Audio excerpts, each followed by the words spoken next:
함진규 TV 시청자 여러분 안녕하십니까? 함진규입니다. 아직 함진규 TV의 구독자가 아니신 분은 화면 아래 구독 버튼과 좋아요 꾹 눌러서 함진규 TV를 응원해 주세요. 더 유익한 콘텐츠로 여러분께 보답하도록 노력하겠습니다. 미국 샌프란시스코 거리에서는 운전자가 없는 차량을 무료로 탈 수 있습니다. 구글의 자율주행차 회사인 웨이모가 실제 도로에서 자율주행 택시 서비스인 로보 택시 시범 서비스를 시작한 것인데요.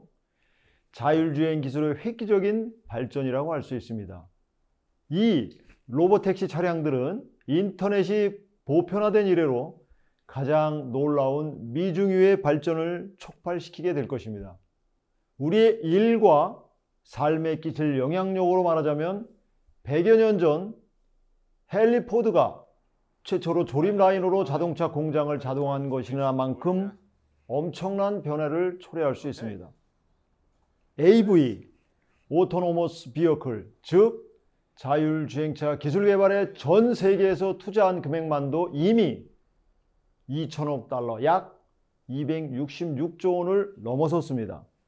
그리고 상용화 경쟁이 심화됨에 따라 그 액수 또한 빠르게 증가할 것으로 예상됩니다. 동시에 전 세계 국가들은 자율주행차 생산과 상용화를 촉진하기 위해 관련 인프라에 투자하고 있습니다. 기존 택시 회사들이 로보 택시로 갈아타고 신생 로보 택시 회사들이 새롭게 등장하며 물류 회사들이 자율주행 트럭을 도로로 내놓을 날도 머지 않았습니다. 자율주행차가 물류 산업에서 일으킬 돌풍은 도소매와 같은 유통업에서부터 궁극적으로는 우리 삶의 모든 측면을 변화시키는 도미노 효과를 만들어낼 것입니다.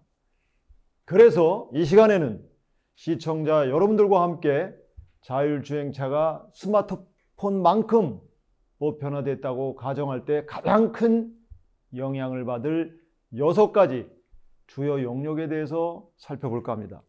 그 첫 번째 영역은 자동차 산업인데요. 자율주행차 시대가 개막하면서 승용차 제조에서 서비스형 자동차 제조로 이동할 것인가 하는 점입니다. 과거 유세 사례를 살펴보면 스마트폰이 통신 분야에 미친 막대한 영향을 생각할 수 있는데요. 자율주행차 역시 이와 마찬가지로 자동차 산업의 상상을 초월할 정도의 영향을 미치게 될 것입니다. 현재 자율주행차 연구는 주로 마스 사업 공급에 초점을 맞추고 있습니다. 마스는 모빌리티 애저 서비스로 서비스형 이동수단을 의미하는데요. 택시, 대중교통, 대리운전, 도심 항공, 교통, UAM 등 사람에게 필요한 다양한 모빌리티 수단을 하나의 플랫폼에서 제공하는 것을 말합니다. 자율주행차도 개인 승용차보다는 주로 상업용 차량으로 개발되고 있다는 뜻입니다. 미국에서는 노보 택시라고 부르는데 운전자가 없는 택시로 우버 택시처럼 버튼 하나만 누르면 부를 수가 있습니다. 운전자가 없으니 임금이 필요치 않아 훨씬 더 비용 효율적일 것입니다. 기존 택시보다 저렴한 요금으로 로보택시를 이용할 수 있게 되면 개인 승용차는 줄어들게 돼 연료비에서 보험, 심지어 세금에 이르기까지 자동차 산업의 모든 측면에 파급 효과를 일으킬 것입니다. 두 번째 영역은 도로 위 교통 상황입니다. 자율주행차가 보편화되면 교통 상황이 나아질까요? 아니면 더 악화될까요? 자율주행차 시대가 도래할 경우 자율주행차 기술이 교통 시스템에 미치게 될 영향에 대한 전문가들의 의견은 엇갈리고 있습니다. 낙관론자들은 도로 시스템이 더 정밀해지고 효율적으로 변해서 출퇴근에 걸리는 시간이 줄어들 것이라고 예상합니다. 교차로와 나들목은 더 이상 교통 정체를 빚는 아코디언 현상을 발생시키지 않으며 결과적으로 훨씬 원활한 교통 흐름을 가져옵니다. 교통사고의 주된 원인이던 운전자의 실수가 더 이상 없을 것이기 때문에 교통 혼잡이 감소하게 되는 것이죠. 반면에 실용주의자들은 더 많은 차들이 도로에 나오게 될 것이므로 교통 혼잡이 증가할 것이라고 예측합니다. 더구나 자율주행차 시대로 전환되는 시간을 고려해야 합니다. 모든 수동 자동차가 도로에서 사라지기까지는 수십 년이 걸릴 수 있습니다. 인간이 운전하는 차와 자율주행차 간에 공존하는 한 인간의 실수는 완전히 제거될 수 없습니다. 세 번째 영역은 도심 내 주차 공간인데요. 자율주행차가 많아지면 주차 공간의 필요성이 줄어 도심의 공원과 같은 공간을 늘릴 수 있을까요? 무인 자동차는 특히 혼잡한 도심 지역에서 주차 공간의 필요성을 잠재적으로 줄일 수 있습니다. 로봇 택시들은 쉼 없이 이동할 테고 개인용 자율주행차들은 소유자를 출퇴근시킨 후 집으로 되돌아갈 수도 있습니다. 그렇게 되면 도심의 유휴주차장들이 늘어나 도시계획가들은 이 공간들을 공원과 놀이터로 만들어서 더 푸른 도시를 만들 것입니다. 자율주행차들은 서로 통신을 하게 되므로 그에 맞춰 도로 건설과 디자인도 바뀌게 될 것입니다. 이러한 통신을 가능하게 하는 새로운 충전소, 이동식 타워 및 도로 센서가 설치되어야 할 것이기 때문입니다. 네 번째 영역은 물류산업 분야입니다. 자율주행차의 등장과 함께 새로운 서비스나 비즈니스 모델이 생겨나게 될까요?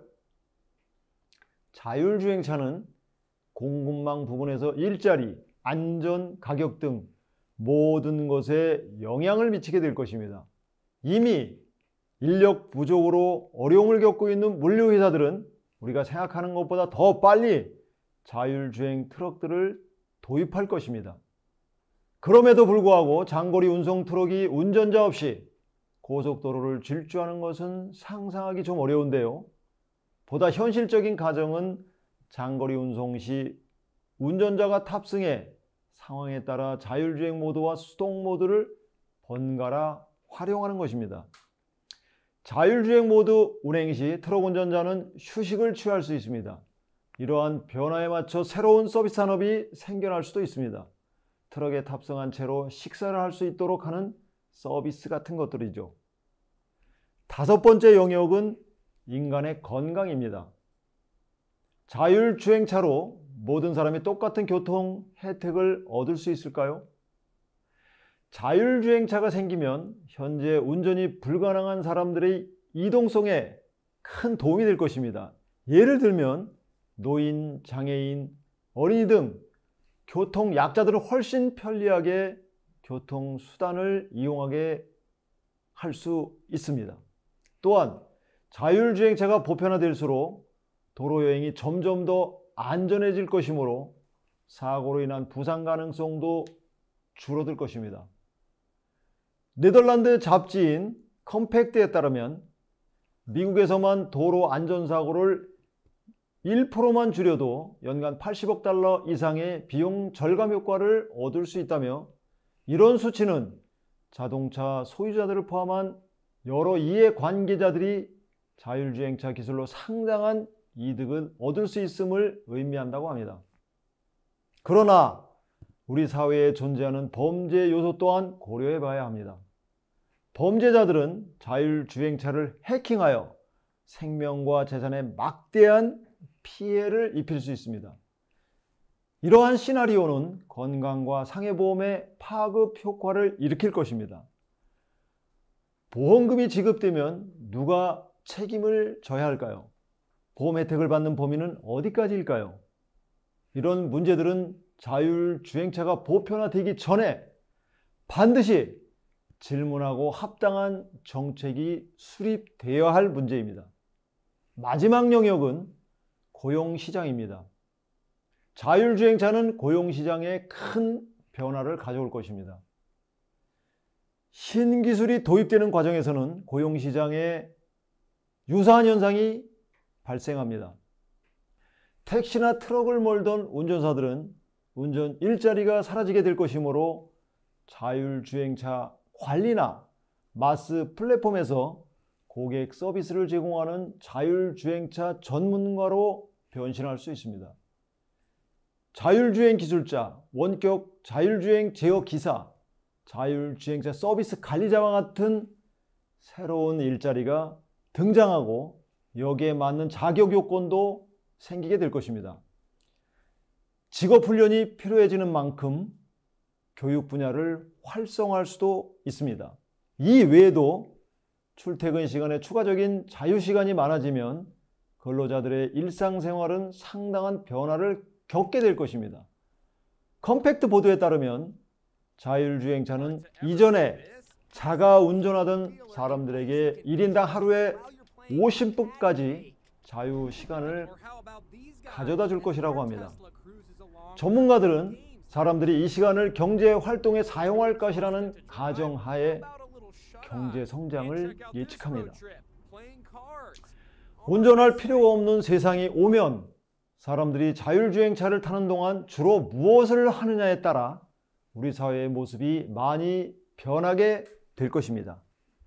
지금까지 함진규의 4차 산업혁명이었습니다. 감사합니다.